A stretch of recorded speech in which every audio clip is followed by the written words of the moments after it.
Hello ಗೆಳೆಯರಿ, ನಮ್ಮ ಲಾಯಕ್ಸ್ ಪ್ರಸ್ತುತಪಡಿಸುತ್ತಿರುವ ಕನ್ನಡದಲ್ಲಿ ದೈನಂದಿನ ಸುದ್ದಿ ವಿಶ್ಲೇಷಣೆಗೆ ತಮಗೆಲ್ಲರಿಗೂ ಸ್ವಾಗತ. ಇಂದು ನಾವು ನೋಡಲಿದ್ದೇವೆ ಮೇ 28, 2026 ದಿ ಹಿಂದೂ ಪತ್ರಿಕೆಯಲ್ಲಿರ್ತಕ್ಕಂತಹ ಮುಖ್ಯವಾದಂತಹ ಆರ್ಟಿಕಲ್ಸ್ಗಳನ್ನು. ಇಂದಿನ ಚರ್ಚೆಯ ಮೊದಲನೇ ಆರ್ಟಿಕಲ್ ಅನ್ನು ನೋಡೋದಾದರೆ, supreme court upholds special intensive revision as election commission's constitutional duty. ಈ ಒಂದು ಇಶ್ಯೂ ನಮಗೆ GS ಪೇಪರ್ 2 ನಡೆಯಲಿ ಪಾಲಿಟಿ ಆ್ಯಂಡ್ ಗವರ್ನೆನ್ಸ್ ಸೆಕ್ಷನ್ಗೆ ಸಂಬಂಧಪಟ್ಟಂತೆ, ಅದರಲ್ಲಿ ಕಾನ್ಸ್ಟಿಟ್ಯೂಷನಲ್ ಬಾಡೀಸ್ ಆಗಿರ್ಬೋದು, ಎಲೆಕ್ಷನ್ ಕಮಿಷನ್ ಆಸ್ಪೆಕ್ಟ್ನ ಆಧಾರದ ಮೇಲೆ electoral reforms, fundamental rights related ಇರ್ತಕ್ಕಂಥ ಇಶ್ಯೂಸಲ್ಲಿ ಸಹಕಾರಿ ಆಗಲಿದೆ. ಸುಪ್ರೀಂ ಕೋರ್ಟ್ ಬಿಹಾರಲ್ಲಿ ನಡೆದಿರುವಂತಹ ಸ್ಪೆಷಲ್ ಇಂಟೆನ್ಸಿವ್ ರಿವಿಷನ್ ಎಲೆಕ್ಟೋರಲ್ ರೋಲ್ಗೆ ಸಂಬಂಧಿಸಿದಂತೆ ಸ್ಪೆಷಲ್ ಇಂಟೆನ್ಸಿವ್ ರಿವಿಷನ್ ಅನ್ನು ಕಂಡಕ್ಟ್ ಮಾಡಿತ್ತಲ್ಲ, ಈ ಒಂದು ಹಂತದಲ್ಲಿ ಸುಪ್ರೀಂ ಕೋರ್ಟಲ್ಲಿ ಪಿಟಿಷನ್ ಹಾಕಲಾಗಿತ್ತು. ಇವಾಗ ಸುಪ್ರೀಂ ಕೋರ್ಟ್ ಸ್ಪೆಷಲ್ ಇಂಟೆನ್ಸಿವ್ ರಿವಿಷನ್ಗೆ ಸಂಬಂಧಿಸಿದಂತೆ ಅಪ್ ಹೋಲ್ಡ್ ಮಾಡಿದೆ ಅಂತ ಹೇಳ್ಬೋದು. ಕೋರ್ಟ್ ಕೊಟ್ಟಿರ್ತಕ್ಕಂಥ ರೀಸನ್ಸ್ಗಳು ಯಾವ ರೀತಿಯಾಗಿದೆ ಅನ್ನೋದನ್ನು ಇಲ್ಲಿ ನಾವು ಗಮನ ಹರಿಸಬೇಕಾಗಿದೆ. ವೋಟರ್ ಲಿಸ್ಟನ್ನು ಪ್ಯೂರಿಫೈ ಮಾಡ್ತಕ್ಕಂತಹ ಒಂದು ಕಾರ್ಯವನ್ನು ಎಲೆಕ್ಷನ್ ಕಮಿಷನ್ ಮಾಡಿದೆ. ಇದೊಂದು ಸಂವಿಧಾನಾತ್ಮಕವಾಗಿರ್ತಕ್ಕಂಥ ಕರ್ತವ್ಯವಾಗಿದೆ, ಕಾನ್ಸ್ಟಿಟ್ಯೂಷನಲ್ ಡ್ಯೂಟಿ ಅಂತ ಸುಪ್ರೀಂ ಕೋರ್ಟ್ ಹೇಳಿಕೆಯನ್ನು ಕೊಡ್ತಾ ಇದೆ. ಆ್ಯಂಡ್ ಅಗೇನ್ ಸಿಟಿಜನ್ಶಿಪ್ಪನ್ನು ವೆರಿಫೈ ಮಾಡ್ತಕ್ಕಂಥ ಒಂದು ಪವರ್ ಕೂಡ ಎಲೆಕ್ಷನ್ ಕಮಿಷನ್ಗೆ ಇದೆ. ಇವರು ವೆರಿಫೈನ ಮಾಡ್ತಾ ಇದ್ದಾರೆ ಅನ್ನುವಂಥದ್ದಾಗಿ. And again free and fair ಎಲೆಕ್ಷನ್ಸನ್ನು ಕಂಡಕ್ಟ್ ಮಾಡ್ತಕ್ಕಂಥ ಹಂತದಲ್ಲಿ ವೋಟರ್ಸ್ಗಳ ಒಂದು ಲಿಸ್ಟು ಅಕ್ಯುರೇಟ್ ಆಗಿರಬೇಕು. ಕೋರ್ಟ್ ಅಬ್ಸರ್ವೇಷನ್ ಮಾಡ್ತಾ ಇರುವಂಥದ್ದು ಎಲೆಕ್ಷನ್ ಕಮಿಷನ್ ತೆಗೆದುಕೊಂಡಿರ್ತಕ್ಕಂಥ ನಿರ್ಧಾರ ಸರಿಯಾಗಿದೆ ಅಂತ. ಸ್ಪೆಷಲ್ ಇಂಟೆನ್ಸಿವ್ ರಿವಿಷನ್ಗೆ ಸಂಬಂಧಿಸಿದಂತೆ ಒಂದು ಕಾಂಪ್ರಿಹೆನ್ಸಿವ್ ಆಗಿರುವಂಥ ಡೇಟಾವನ್ನು election commission of India collect ಮಾಡಿದೆ. ಅಂದರೆ ಇಲ್ಲಿ ಯಾವ ರೀತಿಯಾಗಿ ನಾವು ಲಿಸ್ಟನ್ನು ಪ್ಯೂರಿಫಿಕೇಷನ್ ಮಾಡ್ತೇವೆ, ಸ್ಪೆಷಲ್ ಆಗಿರುವಂಥ ಒಂದು ಇಂಟೆನ್ಸಿವ್ ರಿವಿಷನನ್ನು ಮಾಡಿದರೆ ಇದರಡಿನಲ್ಲಿ ಡ್ಯೂಪ್ಲಿಕೇಟ್ ಆಗಿರ್ತಕ್ಕಂಥ ವೋಟರ್ಸ್ಗಳನ್ನು ರಿಮೂವ್ ಮಾಡ್ತಕ್ಕಂಥದ್ದು, ಆಲ್ರೆಡಿ ಡೆಡ್ ಆಗಿರ್ತಕ್ಕಂಥ ವೋಟರ್ಸನ್ನು ಡಿಲೀಟ್ ಮಾಡೋದಾಗಿರ್ಬೋದು, ಹಾಗೂ ಒಬ್ಬ ಪರ್ಸನ್ ಏನಾದರೂ ಶಿಫ್ಟ್ ಆಗಿದ್ರೆ ಒಂದು ಪ್ಲೇಸಿಂದ ಇನ್ನೊಂದು ಪ್ಲೇಸಿಗೆ ಪರ್ಮನೆಂಟ್ ಆಗಿ ಈ ಒಂದು ಹಂತದಲ್ಲಿ ಅವರನ್ನು ವೋಟರ್ ಲಿಸ್ಟಿಂದ ರಿಮೂವ್ ಮಾಡಿರ್ತಾರೆ. ಬಿಕಾಸ್ ಬೇರೆ ಒಂದು ರೀಜನಲ್ಲಿ ಅವರು ಇನ್ಕ್ಲೂಡ್ ಆಗ್ತಾರಲ್ಲ. ಹಾಗೂ ನಾನ್ ಸಿಟಿಜನ್ ಇದ್ದರೂ ಕೂಡ ಇದನ್ನು ಐಡೆಂಟಿಫೈ ಮಾಡೋದ್ರ ಮುಖಾಂತರ ಆ್ಯಂಡ್ ಯಾರು ಎಲಿಜಿಬಲ್ ಇಲ್ಲ ಅವರನ್ನು ತೆಗಿಬೇಕು, ಅಥವಾ ಯಾರು ಹೊಸದಾಗಿ ಎಲಿಜಿಬಲ್ ಇರ್ತಾರಲ್ಲ ಅವರನ್ನು ಆ್ಯಡ್ ಮಾಡಬೇಕು ಅನ್ನುವಂಥ ನಿರ್ಧಾರವನ್ನು ತೆಗೆದುಕೊಂಡಿರ್ತಾರೆ. ಈ ಒಂದು ಹಂತದಲ್ಲಿ ಸಾಕಷ್ಟು ಚರ್ಚೆಗಳನ್ನು ನಾವು ಕಾಣ್ತಾ ಇದ್ವಿ. ಇವಾಗ ಪ್ರಸ್ತುತವಾಗಿ ಸುಪ್ರೀಂ ಕೋರ್ಟ್ ಕೊಟ್ಟಿರ್ತಕ್ಕಂಥ ಅಬ್ಸರ್ವೇಷನ್ಸ್ಗಳನ್ನು ಕಾಣ್ಬೋದು. ಈ ಒಂದು ಇಶ್ಯೂಗೆ ಸಂಬಂಧಿಸಿದಂತೆ ಸುಪ್ರೀಂ ಕೋರ್ಟ್ ಹೇಳ್ತಾ ಇರುವಂಥ ಹೇಳಿಕೆ ಆಗಿರ್ಬೋದು, ಸಂವಿಧಾನಾತ್ಮಕವಾಗಿ ಯಾವ ರೀತಿ ಅಂತ ಪ್ರೊವಿಷನ್ಸ್ಗಳಿದ್ದಾವೆ ಅಂತ ಹೇಳ್ಬೋದು. ಎಲೆಕ್ಷನ್ ಕಮಿಷನ್ ಆಫ್ ಇಂಡಿಯಾ ಇದೊಂದು ಕಾನ್ಸ್ಟಿಟ್ಯೂಷನಲ್ ಡ್ಯೂಟಿಯನ್ನು ಮಾಡಿದೆ. ಅದರಲ್ಲೂ ಆರ್ಟಿಕಲ್ 324 ಇಂಪಾರ್ಟೆಂಟ್ ಅಲ್ವಾ. ಎಲೆಕ್ಷನ್ ಕಮಿಷನ್ ಆಫ್ ಇಂಡಿಯಾ ಒಂದು ಬ್ರಾಡ್ ಪವರನ್ನು ಇದರ ಅಡಿಯಲ್ಲಿ ಹೊಂದಿರುತ್ತೆ. ಎಲೆಕ್ಷನ್ಗೆ ಸಂಬಂಧಿಸಿದಂತೆ ಸೂಪರ್ವೈಸನ್ನು ಮಾಡಲಿಕ್ಕೆ ಕೋರ್ಟ್ ಹೇಳಿದ್ದು ಎಲೆಕ್ಟೋರಲ್ ರೋಲನ್ನು ಕ್ಲೀನ್ ಮಾಡ್ತಾ ಇದ್ದಾರೆ. ಡೆಮೋಕ್ರಸಿಗೆ ಸಂಬಂಧಪಟ್ಟಂಥ ಒಂದು ಫೌಂಡೇಶನ್ನ ತೆಗೆದುಕೊಂಡು ಬರ್ತಾ ಇದ್ದಾರೆ. ಫ್ರೀ ಆ್ಯಂಡ್ ಫೇರ್ ಎಲೆಕ್ಷನ್ಸನ್ನು ಪೋಲಿಂಗಲ್ಲಿ ಮಾತ್ರ ನಡೆಸೋದಷ್ಟೇ ಅಲ್ಲ, ವೋಟರ್ ಲಿಸ್ಟಲ್ಲೂ ಸಹ ಅಕ್ಯುರೇಸಿಯನ್ನು ಮೇಂಟೈನ್ ಮಾಡೋದು ಇಂಪಾರ್ಟೆಂಟ್ ಆಗುತ್ತೆ. ಸಿಟಿಜನ್ಶಿಪ್ಗೆ ಸಂಬಂಧಪಟ್ಟಂತೆ ಒಂದು ವೆರಿಫಿಕೇಷನ್ಸನ್ನು ಸಹ ಮಾಡುತ್ತೆ. ಯಾರು ಸಿಟಿಜನ್ ಇದ್ದಾರೋ ಇಲ್ವೋ, ಒಂದು ವೇಳೆ ಇಂಡಿಯನ್ ಸಿಟಿಜನ್ ಇಲ್ಲ ಅಂದರೂ ಸಹ ಅವರು ವೋಟ್ ಮಾಡ್ತಾ ಇದ್ದಾರೋ, ಎಲ್ಲ ಪ್ರೊವಿಷನ್ಸನ್ನು ಇಲ್ಲಿ ಚೆಕ್ ಮಾಡಲಾಗುತ್ತೆ. ಸಿಟಿಜನ್ಶಿಪ್ ರಿಲೇಟೆಡ್ ಇರ್ತಕ್ಕಂಥ ಡೌಟನ್ನು ಎಕ್ಸಾಮಿನೇಷನ್ ಮಾಡ್ಬೋದು ಅಂತಲೇ ಸುಪ್ರೀಂ ಕೋರ್ಟಲ್ಲಿ ಹೇಳ್ತಾ ಇದೆ. ಅಂದರೆ ವೆರಿಫಿಕೇಷನ್ಸನ್ನು ಮಾಡ್ತಾ ಇದ್ದಾರೆ ಅಂತ ನಾವು ನೋಡ್ತಾ ಇರುವಂಥದ್ದು. ಆ್ಯಂಡ್ ಇದು ಯಾವುದೇ ರೀತಿಯಾಗಿ ಸಂವಿಧಾನಾತ್ಮಕವಾಗಿ ವಿರುದ್ಧ ಅಲ್ಲ. ಇಲ್ಲಿ ಪಿಟಿಷನ್ಸ್ ಅವರ ಒಂದು ಆರ್ಗ್ಯುಮೆಂಟ್ ಏನಂತಂದರೆ, ಇದು ಸಿಟಿಜನ್ಶಿಪ್ ಮೇಲೆ ಒಂದು ಹರಾಸ್ಮೆಂಟನ್ನು ಕ್ರಿಯೇಟ್ ಮಾಡುತ್ತೆ. ಸ್ಪೆಷಲ್ ಇಂಟೆನ್ಸಿವ್ ರಿವಿಷನ್ ಏನಿದೆಯಲ್ಲ, ಇದು ಒಂದು NRCಗೆ ಸಂಬಂಧಪಟ್ಟಂತೆ ಬ್ಯಾಕ್ಡೋರ್ ಅಂತಲೇ ಹೇಳ್ತಾರೆ. ಆದರೂ ಕೂಡ ಕೋರ್ಟ್ ಏನು ಮಾಡ್ತಾರೆ, ಇದನ್ನು ರಿಜೆಕ್ಟ್ ಮಾಡುತ್ತೆ. ಸ್ಪೆಷಲ್ ಇಂಟೆನ್ಸಿವ್ ರಿವಿಷನ್ನೇ ಬೇರೆ, NRCನೇ ಬೇರೆ ಅನ್ನುವಂತಹ ನಿಟ್ಟಿನಲ್ಲಿ ಕ್ಲಾರಿಫಿಕೇಷನ್ಸನ್ನು ಕೊಡುತ್ತೆ. ಕೇವಲ ಎಲೆಕ್ಟೋರಲ್ ರೋಲ್ಸ್ಗೆ ಸಂಬಂಧಪಟ್ಟಂತಹ ವೆರಿಫಿಕೇಷನ್ ಎಕ್ಸಸೈಸ್ ಇದಾಗಿದೆ ಅಂತ ಸುಪ್ರೀಂ ಕೋರ್ಟ್ ಹೇಳ್ತಾ ಇದೆ. ಆ್ಯಂಡ್ ರಾಂಗ್ ಇರ್ತಕ್ಕಂಥ ಜನರನ್ನ ಡಿಲೀಟ್ ಮಾಡ್ತಾ ಇದ್ದರೆ ಕೋರ್ಟ್ನೊಂದು ಅಪ್ರೋಚ್ ಸಿಂಪಲ್ ಆಗಿದೆ. ನೇಮ್ಸ್ಗಳನ್ನು ಡಿಲೀಟ್ ಮಾಡ್ತಾ ಇದ್ದಲ್ಲ, ಅವರು ಒಂದು ವೇಳೆ ಸಿಟಿಜನ್ಶಿಪ್ಪನ್ನು ಪ್ರೂವ್ ಮಾಡಿದ್ದೇ ಆದರೆ ಅವರನ್ನು ಮತ್ತೆ ವೋಟರ್ ಲಿಸ್ಟಲ್ಲಿ ರೀಸ್ಟೋರ್ ಮಾಡಬೇಕು ಅನ್ನುವಂಥ ಡೈರೆಕ್ಷನ್ನು ಸಹ ನೀಡ್ತಾ ಇದೆ. Examination perspectively article 324 important. ಚುನಾವಣಾ ಆಯೋಗಕ್ಕೆ ಇರತಕ್ಕಂಥ ಒಂದು ಅಧಿಕಾರವನ್ನು ಕಾಣ್ತೇವೆ. ಎಲೆಕ್ಷನ್ಸ್ಗಳನ್ನು ಕಂಡಕ್ಟ್ ಮಾಡ್ತಕ್ಕಂಥ ಹಂತದಲ್ಲಿ ಎಲೆಕ್ಟೋರಲ್ ರೋಲ್ಸ್ಗೆ ಸಂಬಂಧಪಟ್ಟಂಥ ನಿರ್ಧಾರವನ್ನು ತೆಗೆದುಕೊಳ್ತಾ ಇದೆ. ಅಗೇನ್ ಎಲೆಕ್ಷನ್ಸನ್ನು ಸೂಪರ್ವೈಸ್ ಮಾಡ್ತಕ್ಕಂಥ ಹಂತದಲ್ಲಿ ಆರ್ಟಿಕಲ್ 326 ಕೂಡ ಇಂಪಾರ್ಟೆಂಟ್. ಇದು ಅಡಲ್ಟ್ ಸಫ್ರೇಜ್ಗೆ ಸಂಬಂಧಪಟ್ಟಂಥ ಒಂದು ಪ್ರಿನ್ಸಿಪಲನ್ನು ಹೇಳುತ್ತೆ. 18+ ಇರತಕ್ಕಂಥ ಎಲ್ಲ ಸಿಟಿಜನ್ಸ್ಗಳು ವೋಟಿಂಗ್ ರೈಟನ್ನು ಹೊಂದಿರ್ತಾರೆ ಅನ್ನೋದಾಗಿ. ಸ್ಪೆಷಲ್ ಇಂಟೆನ್ಸಿವ್ ರಿವಿಷನ್ಗೆ ಸಂಬಂಧಪಟ್ಟಂತೆ ಎಲೆಕ್ಷನ್ ಕಮಿಷನ್ ಯಾವ ರೀತಿ ಅಂತ ಜಸ್ಟಿಫಿಕೇಷನನ್ನು ಕೊಡುತ್ತೆ. ಆಲ್ರೆಡಿ 20+ ಇಯರ್ಸ್ ಆಯಿತು, ಯಾವುದೇ ರೀತಿಯಂಥ ಇಂಟೆನ್ಸಿವ್ ರಿವಿಷನನ್ನು ಮಾಡಿಲ್ಲ. ಇವಾಗ ಪ್ರಸ್ತುತವಾಗಿ ಒಂದು ರ್ಯಾಪಿಡ್ ಮೈಗ್ರೇಷನ್ನ ಕಾಣ್ತಾ ಇದ್ದಾವೆ, ಅರ್ಬನೈಸೇಷನ್ನ ಕಾಣ್ತಾ ಇದ್ದಾವೆ, ಡುಪ್ಲಿಕೇಟ್ ಆಗಿರ್ತಕ್ಕಂಥ ಎಂಟ್ರೀಸ್ಗಳು ತುಂಬ ಇದ್ದಾವೆ, ಡೆಡ್ ವೋಟರ್ಸ್ಗಳ ಲಿಸ್ಟ್ ಕೂಡ ತುಂಬ ಇದ್ದಾವೆ, ಫೇಕ್ ಆಗಿರ್ತಕ್ಕಂಥ ಇನ್ವ್ಯಾಲಿಡ್ ಆಗಿರ್ತಕ್ಕಂಥ ವೋಟರ್ಸ್ಗಳು ಪಾಸಿಬಲ್ ಜಾಸ್ತಿ ಇದೆ. ಹಾಗಾಗಿ ಒಂದು ಇಂಟೆನ್ಸಿವ್ ಆಗಿರುವಂಥ ರಿವಿಷನ್ಸನ್ನು ಮಾಡ್ತಾ ಇದ್ದಾರೆ. ಬಿಹಾರದಲ್ಲಿ ಇಂಟೆನ್ಸಿವ್ ರಿವಿಷನ್ ಮಾಡಿದಾಗ ಅರ್ಲಿಯರ್ ಇರತಕ್ಕಂಥ ಒಂದು ವೋಟರ್ಸ್ಗಳ ಸಂಖ್ಯೆ ನಿಯರ್ಲಿ 7.89 ಕ್ರೋರಷ್ಟು ಇರುತ್ತೆ. ರಿವೈಸ್ ಆದಮೇಲೆ 7.42 ಕ್ರೋರಷ್ಟು ಆಗಿರೋದನ್ನು ಕಾಣ್ತಾ ಇದ್ದಾವೆ. ಇಲ್ಲಿ ಕೆಲವೊಂದಿಷ್ಟು ಪೊಲಿಟಿಕಲ್ ರಿಯಾಕ್ಷನ್ಸ್ಗಳು ಇದ್ದೇ ಇದ್ದಾವೆ, ಅಪೋಸಿಷನ್ ಪಾರ್ಟೀಸ್ಗಳ ಒಂದು ಪ್ರಶ್ನೆಗಳಾಗಿರ್ಬೋದು. ಆದರೂ ಕೂಡ ಸುಪ್ರೀಂ ಕೋರ್ಟ್ ಇಲ್ಲಿ ಕೊಟ್ಟಿರುವಂಥ ಹೇಳಿಕೆ ನಮಗೆ ಎಕ್ಸಾಮಿನೇಷನ್ ಪರ್ಸ್ಪೆಕ್ಟಿವಲ್ಲಿ very very important. And electoral ರೋಲನ್ನು ರಿವಿಷನ್ ಮಾಡ್ತಕ್ಕಂಥ ಹಂತದಲ್ಲಿ ಸಮರಿ ರಿವಿಷನ್ ಅಂತ ಕಾಣ್ತೇವೆ. ಇದರಲ್ಲಿ ಇಯರ್ಲಿ ಬೇಸಿಸ್ನ ಆಧಾರದ ಮೇಲೆ ಒಂದು ಅಪ್ಡೇಟನ್ನು ತೆಗೆದುಕೊಂಡಿರ್ತಾರೆ. ಇಂಟೆನ್ಸಿವ್ ಆಗಿರ್ತಕ್ಕಂಥ ರಿವಿಷನ್ ಅಂತಂದರೆ ಹೌಸ್ ಟು ಹೌಸ್ ವೆರಿಫಿಕೇಷನ್ಸನ್ನು ಮಾಡ್ತಾರೆ. ಸ್ಪೆಷಲ್ ರಿವಿಷನ್ ಅಡಿಯಲ್ಲಿ ಸ್ಪೆಸಿಫಿಕ್ ಸರ್ಕಮ್ಸ್ಟಾನ್ಸಸ್ನ ಆಧಾರದ ಮೇಲೆ ರಿವಿಷನನ್ನು ಮಾಡಲಾಗುತ್ತೆ. ಸೊ ಈ 3 ಟೈಪ್ ಇಂಪಾರ್ಟೆಂಟ್ ಎಲೆಕ್ಟೋರಲ್ ರೋಲ್ ರಿವಿಷನ್ಗೆ ಸಂಬಂಧಪಟ್ಟಂತೆ ಸಮರಿ ರಿವಿಷನ್, ಇಂಟೆನ್ಸಿವ್ ರಿವಿಷನ್ ಹಾಗೂ ಸ್ಪೆಷಲ್ ರಿವಿಷನ್. ಆ್ಯಂಡ್ ಕಮೆಂಟಲ್ಲಿ ನೀವು ತಿಳಿಸ್ಬೇಕಾಗಿರ್ತಕ್ಕಂಥದ್ದು ಫ್ರೀ ಆ್ಯಂಡ್ ಫೇರ್ ಎಲೆಕ್ಷನ್ಗೆ ಸಂಬಂಧಪಟ್ಟಂತೆ ಇದು ಬೇಸಿಕ್ ಸ್ಟ್ರಕ್ಚರ್ನ ಪಾರ್ಟ್ ಇದೇನೋ ಇಲ್ವೋ ಅನ್ನೋದನ್ನು ಕಮೆಂಟಲ್ಲಿ ಮೆನ್ಷನ್ ಮಾಡಿ. ಇದನ್ನು ಕನೆಕ್ಟ್ ಮಾಡೋದ್ರ ಮುಖಾಂತರ ಸುಪ್ರೀಂ ಕೋರ್ಟ್ನ ಒಂದು ಜಡ್ಜ್ಮೆಂಟ್ ಕೂಡ ಇದೆ. ಜಡ್ಜ್ಮೆಂಟ್ ಯಾವುದಿದೆ ಹಾಗೂ ಬೇಸಿಕ್ ಸ್ಟ್ರಕ್ಚರ್ನ ಪಾರ್ಟ್ ಇದೇನೋ ಇಲ್ವೋ ಅನ್ನೋದನ್ನು ಕಮೆಂಟಲ್ಲಿ ಮೆನ್ಷನ್ ಮಾಡಿ. ಆ್ಯಂಡ್ ಅಗೇನ್ ಇವಾಗ ವೋಟರ್ಸ್ಗೆ ಕ್ಯಾಂಡಿಡೇಟ್ಗೆ ಸಂಬಂಧಪಟ್ಟಂಥ ಇನ್ಫಾರ್ಮೇಷನ್ಸನ್ನು ತಿಳಿದುಕೊಳ್ತಕ್ಕಂಥ ಹಕ್ಕಿರುತ್ತೆ. Voters right to know about candidate information ಅಂತ ಇರುತ್ತೆ. ಇದನ್ನು ಕೋರ್ಟ್ ರಿಕಗ್ನೈಸ್ ಮಾಡಿದೆ. ಇದಕ್ಕೆ ಸಂಬಂಧಪಟ್ಟಂಥ ಕೇಸ್ ಯಾವುದಿದೆ ಅಂತಲೂ ಕೂಡ ಕಮೆಂಟಲ್ಲಿ ಮೆನ್ಷನ್ ಮಾಡಿ. Very very important for exam. ಇದ್ರ ಬಗ್ಗೆ ನಾವು ಚರ್ಚೆನೂ ಕೂಡ ಮಾಡಿದ್ದೇವೆ ಸಾಕಷ್ಟು ಸಾತಿ. ಈ ಒಂದು ಇಶ್ಯೂನ ಕನೆಕ್ಟ್ ಮಾಡೋದ್ರ ಮುಖಾಂತರ ಇಲ್ಲಿ ಕೇಳಿರುವಂಥ 2 ಪ್ರಶ್ನೆಗಳಿಗೆ ಕಮೆಂಟಲ್ಲಿ ಮೆನ್ಷನ್ ಮಾಡಿ. ಇನ್ನು ಮುಂದುವರೆದು rare dragonfly resurfaces in Arunachal underscores need for habitat protection. ಈ ಒಂದು ಇಶ್ಯೂ ನಮಗೆ GS ಪೇಪರ್ 3 ನಡೆಯಲ್ಲಿ ಎನ್ವಿರಾನ್ಮೆಂಟ್ ಸೆಕ್ಷನ್ಗೆ ಸಂಬಂಧಪಟ್ಟಂತೆ ಬಯೋಡೈವರ್ಸಿಟಿ ಕನ್ಸರ್ವೇಷನ್ ಆಧಾರದ ಮೇಲೆ ಕನೆಕ್ಟ್ ಆಗುತ್ತೆ. ಸ್ಪೀಷೀಸ್ ಇನ್ ನ್ಯೂಸ್ನ ಆಧಾರದ ಮೇಲೆ ಪ್ರಶ್ನೆಗಳನ್ನು ಕೇಳ್ತಾರೆ. ರೇರ್ ಆಗಿರ್ತಕ್ಕಂಥ ಒಂದು ಡ್ರ್ಯಾಗನ್ ಫ್ಲೈಯನ್ನು ರೀಡಿಸ್ಕವರ್ ಮಾಡಿದೆ ಅರುಣಾಚಲ್ ಪ್ರದೇಶದಲ್ಲಿ. ಸೊ ಈ ಒಂದು ರೇರ್ ಡ್ರ್ಯಾಗನ್ ಫ್ಲೈನ ಸೈಂಟಿಫಿಕ್ ನೇಮ್ ಏನಿದೆ, ಗ್ನಾಕಾಂತ ಕಾಸಿಯಾಕ. ಇದನ್ನು ಕಾಮನ್ಲಿ ಕರೆಯೋದಾದರೆ ಲಾಂಗ್ ಟೇಲ್ಡ್ ಡಸ್ಕ್ ಹವಾಕರ್ ಅಂತ ಕರೀತಾರೆ. ಇದನ್ನು ಅರುಣಾಚಲ ಪ್ರದೇಶದಲ್ಲಿ ರಿಡಿಸ್ಕವರ್ ಮಾಡಿದ್ದಾರೆ ನಿಯರ್ಲಿ 110 ಇಯರ್ಸ್ ಆದಮೇಲೆ. ಸೊ ನಮ್ಡಫಾ ನ್ಯಾಷನಲ್ ಪಾರ್ಕಲ್ಲಿ ಇದು ಫೌಂಡ್ ಆಗಿದೆ. ಟೈಗರ್ ರಿಸರ್ವ್ ಏರಿಯಾ ಆಗಿರ್ತಕ್ಕಂತಹ ಚಾಂಗ್ಲಾಂಗ್ ಡಿಸ್ಟಿಕ್ನಲ್ಲಿ ಕಾಣ್ಬೋದು. 1940ನಲ್ಲಿ ಇದನ್ನು ನಾವು ಕಂಡಿದ್ವಿ, ಅಂದರೆ ಸೈಂಟಿಫಿಕ್ ರೆಕಾರ್ಡ್ಸ್ನ ಆಧಾರದ ಮೇಲೆ. ಇವಾಗ ಪ್ರಸ್ತುತವಾಗಿ ಇದನ್ನು ರೀಡಿಸ್ಕವರಿ ಮಾಡಿದ್ದಾರೆ ಅಂತ ಹೇಳ್ಬೋದು.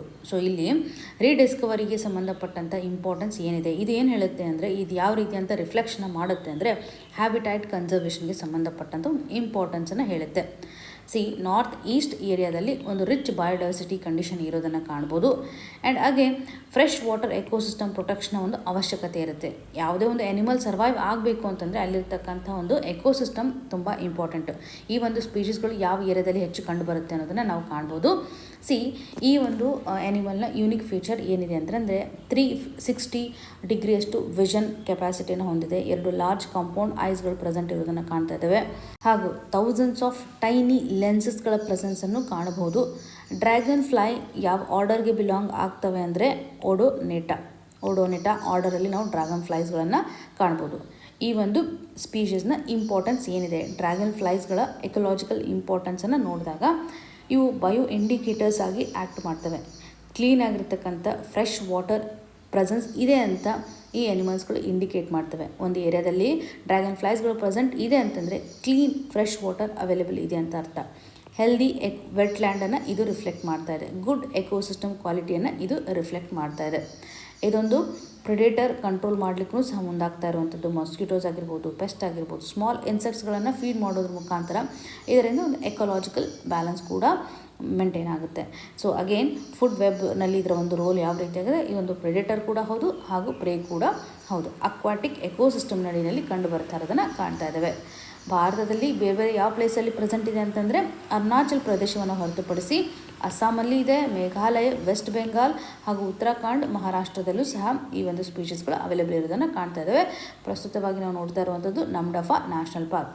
ಅರುಣಾಚಲದಲ್ಲಿ ಕಂಡುಬರ್ತಕ್ಕಂಥ ಈ ಒಂದು ನ್ಯಾಷನಲ್ ಪಾರ್ಕಲ್ಲಿ ಡ್ರ್ಯಾಗನ್ ಫ್ಲೈನ ಡಿಸ್ಕವರಿ ಮಾಡಿದ್ದಾರೆ. ಸೊ ಎಕ್ಸಾಮಿನೇಷನ್ ಪರ್ಸ್ಪೆಕ್ಟಿವ್ನಲ್ಲಿ ಈ ಒಂದು ಇಶ್ಯೂ ನಮಗೆ ತುಂಬ ಇಂಪಾರ್ಟೆಂಟ್. ಈವನ್ ಹಿಮಾಲಯ ರೀಜನಲ್ಲಿ ಬಯೋಡೈವರ್ಸಿಟಿ ಹಾಟ್ಸ್ಪಾಟ್ ಇರೋದ್ರಿಂದ ಅದರಲ್ಲಿ ಸಾಕಷ್ಟು ಎಂಡಮಿಕ್ ಸ್ಪೀಷೀಸ್ಗಳನ್ನು ಕಾಣ್ತವೆ. ಹೈ ರೈನ್ಫಾಲ್ ಕಂಡೀಷನ್ ಇರುತ್ತೆ. ಹಾಗಾಗಿ ಒಂದು ಡೈವರ್ಸ್ಡ್ ಆಗಿರ್ತಕ್ಕಂಥ ಸ್ಪೀಷೀಸ್ಗಳನ್ನೇ ನಾವು ಕಾಣ್ತಾ ಇದ್ದೇವೆ. ಸೊ ಈ ಒಂದು ಹಂತದಲ್ಲಿ ಎಕೋಸಿಸ್ಟಮ್ ಯಾವ ರೀತಿಯಾಗಿದೆ ಅನ್ನೋಂಥ ಒಂದು ಇಂಡಿಕೇಷನ್ಸ್ ಕೂಡ ಆ್ಯನಿಮಲ್ಸ್ಗಳ ಒಂದು ಪ್ರೆಸೆನ್ಸ್ ಮಾಡುತ್ತೆ ಅನ್ನೋದು ಕ್ಲಿಯರಾಗಿ ಗೊತ್ತಿರಲಿ. ಇನ್ನು ಮುಂದಿನದಾಗಿ global crisis demand more than citizen sacrifice. ಈ ಒಂದು ಇಶ್ಯೂ ನಮಗೆ GS ಪೇಪರ್ 2 ನಡೆಯಲ್ಲಿ ಪಾಲಿಟಿ ಆ್ಯಂಡ್ ಗವರ್ನೆನ್ಸ್ ಸೆಕ್ಷನ್ಗೆ ಸಂಬಂಧಪಟ್ಟಂತೆ ಗವರ್ನೆನ್ಸ್ ನಡೆಯಲ್ಲಿ ಅದರಲ್ಲೂ ಅಕೌಂಟಬಿಲಿಟಿ ಪಬ್ಲಿಕ್ ಪಾಲಿಸಿ ಆಧಾರದ ಮೇಲೆ ಒಂದು ಇಶ್ಯೂನ ಕನೆಕ್ಟ್ ಮಾಡ್ಬೋದು. ಈ ಒಂದು ಆರ್ಟಿಕಲಲ್ಲಿರುವಂತಹ ಮುಖ್ಯವಾದಂತಹ ವಿಚಾರ ಅಂತಂದರೆ ರೀಸೆಂಟ್ಲಿ ಸರ್ಕಾರ ಒಂದು ಅನೌನ್ಸ್ಮೆಂಟನ್ನು ಮಾಡಿದೆ.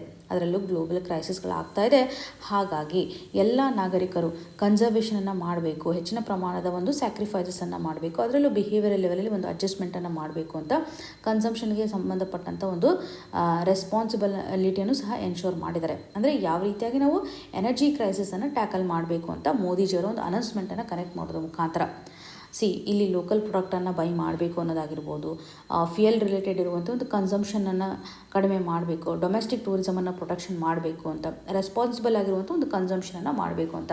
ಇದಕ್ಕೆಲ್ಲ ಕಾರಣ ಅಂದರೆ ವೆಸ್ಟ್ ಏಷ್ಯಾದಲ್ಲಿರುವಂಥ ಒಂದು ಕ್ರೈಸಿಸ್, ಸ್ಟೇಟ್ ಆಫ್ ಹಾರ್ಮುಜಲ್ಲಿ ಆಗ್ತಾ ಇರುವಂಥ ಒಂದು ಡಿಸ್ರಪ್ಷನ್, ಗ್ಲೋಬಲ್ ಎಕಾನಮಿ ಅನ್ಸರ್ಟಿನಿಟಿ ಹೆಚ್ಚಾಗ್ತಾ ಇರೋದನ್ನು ಕಾಣ್ತಾ ಇದ್ದಾವೆ.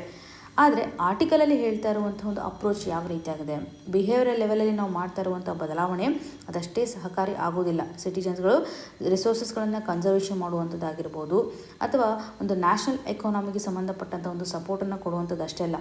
ಇಲ್ಲಿ ರಿಯಲ್ ಆಗಿರುವಂಥ ಒಂದು ಸೊಲ್ಯೂಷನ್ ಏನಂತಂದರೆ ನ್ಯಾಷನಲ್ ರೆಸಿಲಿಯನ್ಸ್ ತುಂಬ ಇಂಪಾರ್ಟೆಂಟ್ ಆಗುತ್ತೆ. ಹಾಗಂದರೆ ಸ್ಟ್ರಾಂಗ್ ಆಗಿರ್ತಕ್ಕಂತಹ ಇನ್ಸ್ಟಿಟ್ಯೂಷನ್ಸ್ಗಳು ಇಂಪಾರ್ಟೆಂಟ್, ಸಿಸ್ಟಮ್ ಇಂಪಾರ್ಟೆಂಟ್, ವ್ಯವಸ್ಥೆ ಇಂಪಾರ್ಟೆಂಟ್ ಆಗುತ್ತೆ. ಅಗೇನ್ ಪಬ್ಲಿಕ್ ಇನ್ವೆಸ್ಟ್ಮೆಂಟ್ ಕೂಡ ಇಂಪಾರ್ಟೆಂಟ್ ಆಗುತ್ತೆ. ಪಾಲಿಸಿ ಲೆವೆಲಲ್ಲಿ ಸರಿಯಾದಂಥ ರೀಫಾರ್ಮ್ಸ್ ಅವಶ್ಯಕತೆ ಇದೆ. ಗವರ್ನೆನ್ಸ್ ನಡುವೆ ಒಂದು ಅಕೌಂಟಬಿಲಿಟಿ ತುಂಬ ಇಂಪಾರ್ಟೆಂಟು ಅಂತ.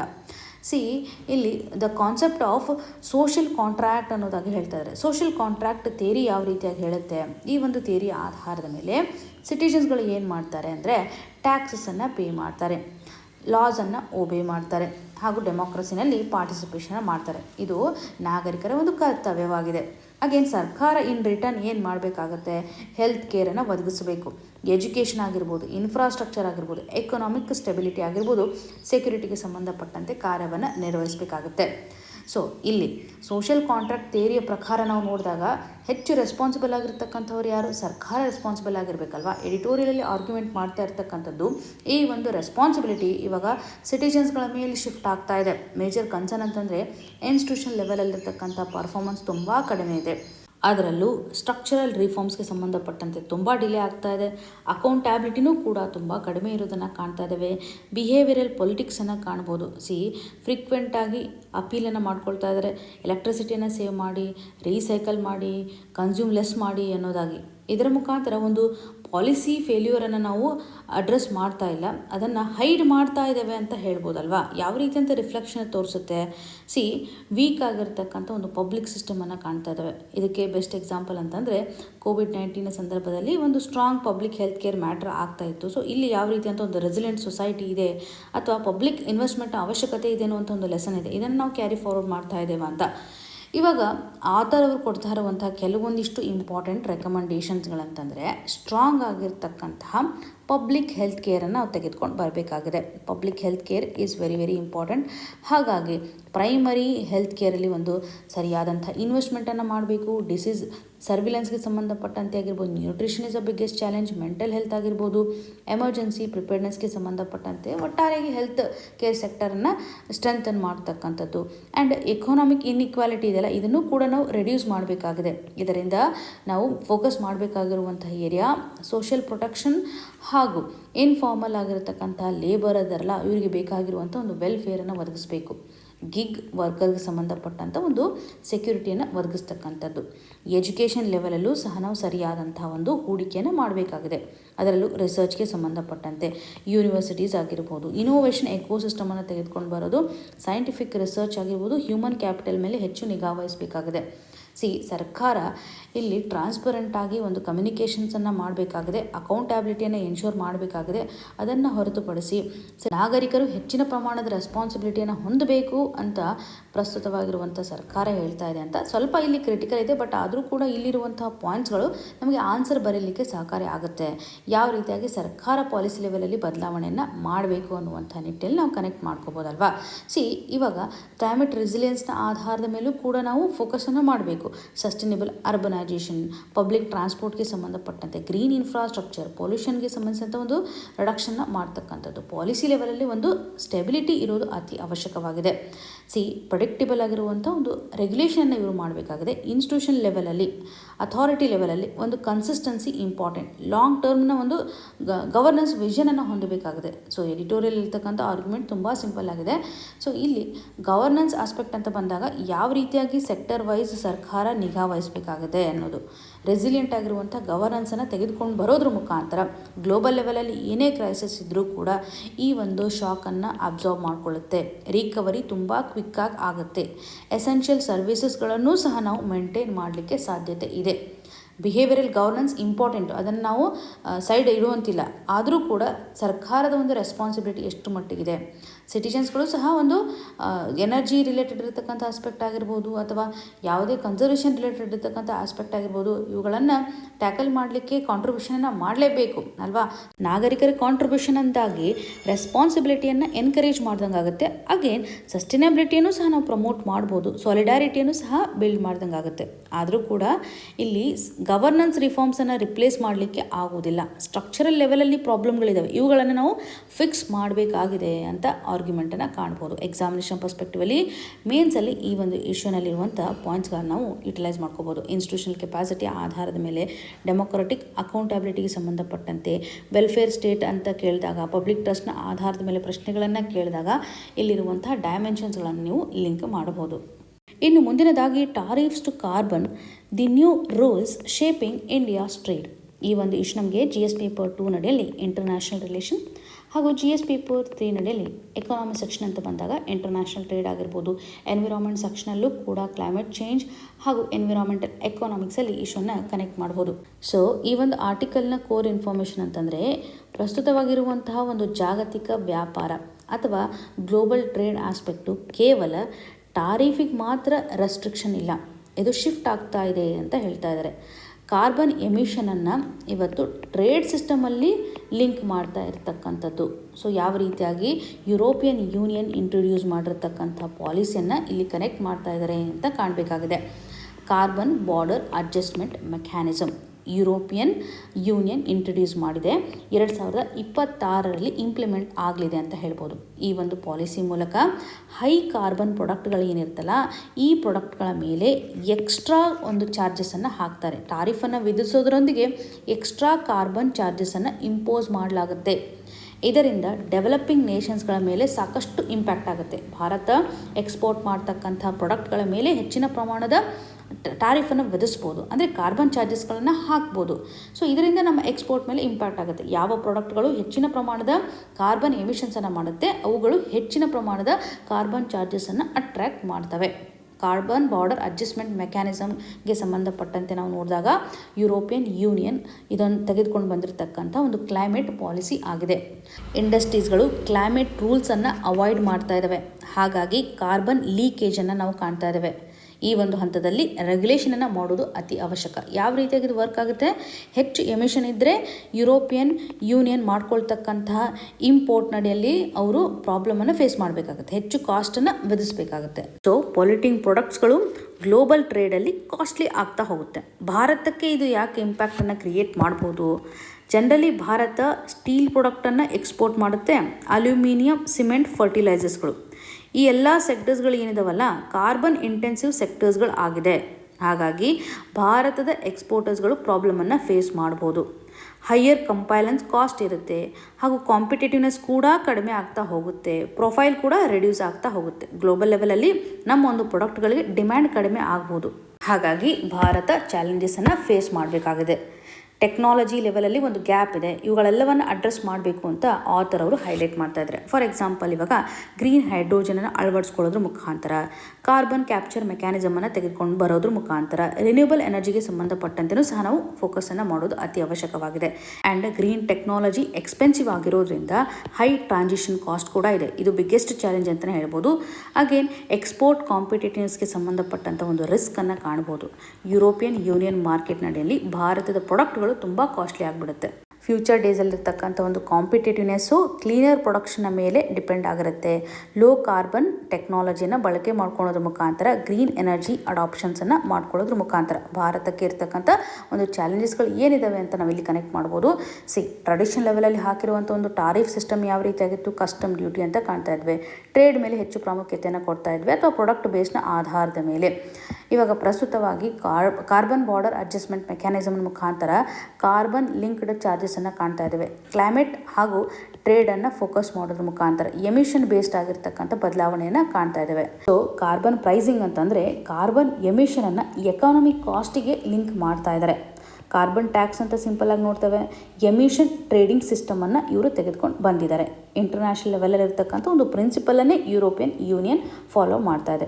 Common but differentiated responsibility principle ನಡೆಯಲ್ಲಿ ಡೆವಲಪ್ಡ್ ನೇಷನ್ಸ್ಗಳು ಹಿಸ್ಟಾರಿಕಲಿ ಪೊಲ್ಯೂಷನ್ಸನ್ನು ಮಾಡಿದ್ದಾವೆ, ಆದರೂ ಕೂಡ ಒಂದು ಗ್ರೇಟರ್ ರೆಸ್ಪಾನ್ಸಿಬಿಲಿಟಿಯನ್ನು ಹೊಂದಿರ್ತಾರೆ. ಹಾಗಾಗಿ ಇದೊಂದು ಇಂಪಾರ್ಟೆಂಟ್ ಕ್ಲೈಮೇಟ್ ನೆಗೋಸಿಯೇಷನ್ ಅಂತ ಹೇಳ್ಬೋದು. ಭಾರತ ಯಾವ ರೀತಿಯಂಥ ಒಂದು ಕ್ರಮಗಳನ್ನು ತೆಗೆದುಕೊಳ್ಬೇಕು ಅನ್ನೋದು ಇಂಪಾರ್ಟೆಂಟು. ನಾವು ಆಲ್ರೆಡಿ ನೋಡಿರೋ ಪ್ರಕಾರ ಕ್ಲೀನ್ ಎನರ್ಜಿ ಮೇಲೆ ಹೆಚ್ಚಿನ ಪ್ರಮಾಣದ ಒಂದು ಇನ್ವೆಸ್ಟ್ಮೆಂಟನ್ನು ಮಾಡಬೇಕು. ಅದರಲ್ಲೂ ಸೋಲಾರ್, ರಿನ್ಯೂವಬಲ್, ಗ್ರೀನ್ ಎನರ್ಜಿ ಆಧಾರದ ಮೇಲೆ ಕಾರ್ಬನ್ ಎಫಿಷಿಯನ್ಸಿಯನ್ನು ಇನ್ಕ್ರೀಸ್ ಮಾಡೋದ್ರ ಮುಖಾಂತರ ಇಂಡಸ್ಟ್ರೀಸ್ಗಳು ಎಮಿಷನ್ಸನ್ನು ರಿಡ್ಯೂಸ್ ಮಾಡೋದ್ರ ಮುಖಾಂತರ ಸ್ಟ್ರಾಂಗ್ ಆಗಿರ್ತಕ್ಕಂಥ ಕ್ಲೈಮೇಟ್ ಪಾಲಿಸೀಸ್ಗಳನ್ನು ಇಲ್ಲಿ ತೆಗೆದುಕೊಂಡು ಬರಬೇಕಾಗಿದೆ. ಕಾರ್ಬನ್ ಮಾರ್ಕೆಟ್ ಆಗಿರ್ಬೋದು, ಗ್ರೀನ್ ಮ್ಯಾನುಫ್ಯಾಕ್ಚರಿಂಗ್, ಸಸ್ಟೈನಬಲ್ ಪ್ರೊಡಕ್ಷನ್ಗೆ ಸಂಬಂಧಪಟ್ಟಂತೆ ಪ್ರಾಮುಖ್ಯತೆಯನ್ನು ತೆಗೆದುಕೊಂಡು ಬರತಕ್ಕಂಥದ್ದು. ಇಂಟರ್ನ್ಯಾಷನಲ್ ಲೆವೆಲಲ್ಲಿರುವಂಥ ಒಂದು ಸ್ಟ್ರಾಟಜೀಸ್ಗಳು ಯಾವ ರೀತಿಯಾಗಿದೆ ಕ್ಲೈಮೇಟ್ ಚೇಂಜ್ಗೆ ಸಂಬಂಧಿಸಿದಂತೆ, ಹಾಗೂ ಇದು ಭಾರತದ ಮೇಲೆ ಯಾವ ರೀತಿಯಂಥ ಇಂಪ್ಯಾಕ್ಟನ್ನು ಕ್ರಿಯೇಟ್ ಮಾಡ್ಬೋದು ಅನ್ನುವಂಥ ಡೈಮೆನ್ಷನ್ ನಮಗೆ ಇಲ್ಲಿ ಇಂಪಾರ್ಟೆಂಟ್. ಇವತ್ತಿನ ಕ್ವಶನ್ ಅನ್ನು ನೋಡೋದಾದರೆ, consider the following statements regarding carbon border adjustment mechanism. 3 ಆಪ್ಷನ್ಸ್ಗಳಿದ್ದಾವೆ.